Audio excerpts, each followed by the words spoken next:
Space Goat! Space Goat! Space Goat! Coast to coast.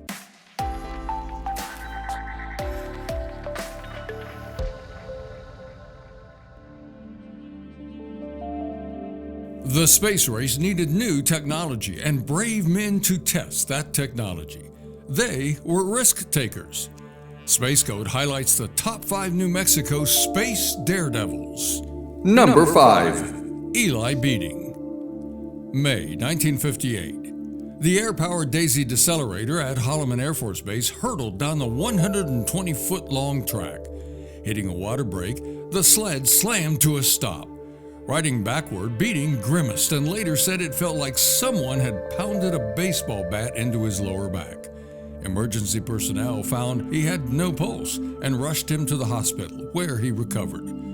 Technicians read Beating's chest accelerometer and realized that for a tenth of a second, his chest had absorbed 83 Gs. At that moment, his body weighed 11,620 pounds. If he had been facing forward, he very likely would have been killed. Ironically, also along for the ride were rats, who suffered no ill effects whatsoever. Number 4. Clifton McClure. The third of 3 man-high flights lifted to 98,000 feet on October 8, 1958. During the 12-hour mission, the capsule's interior temperature rose dangerously, causing McClure's body temperature to spike at 108.6 degrees. He endured 137% more heat than was believed the human body could tolerate, but still performed his tasks over the 12-hour mission. McClure hydrated and conserved his energy to stay conscious and safely descended. Subsequently, McClure applied to be an astronaut. NASA turned him down. The reason? He was too tall. It's said that before the New Mexico Museum of Space History acquired McClure's suit, his son wore it as a Halloween costume. Number 3. Dave Simons. Dave Simons is the first man to spend the night in space. His 32-hour Man-High 2 mission occurred August 19th and 20th, 1957. "I have a ringside view of the heavens," he radioed as he rose to 101,516 feet. So entranced was Simons, he ignored his meals. His blood sugar fell, his speech slurred, his movements were sluggish. A bit of chocolate, and he recovered.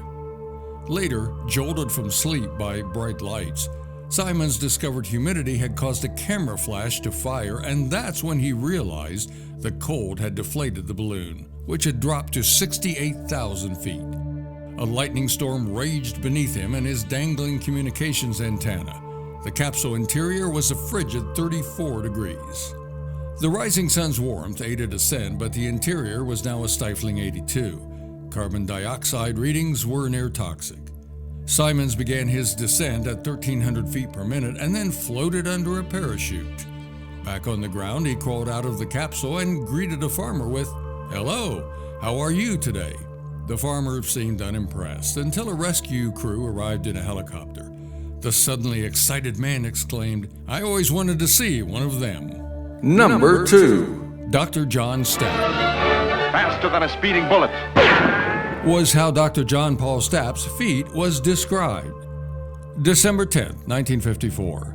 Stapp took his 29th sled ride, this one at the Holloman Air Force Base test track. Rockets accelerated him to 632 miles per hour in 5 seconds. Stapp hit a water-braking system which slammed him to a dead stop in 1.4 seconds.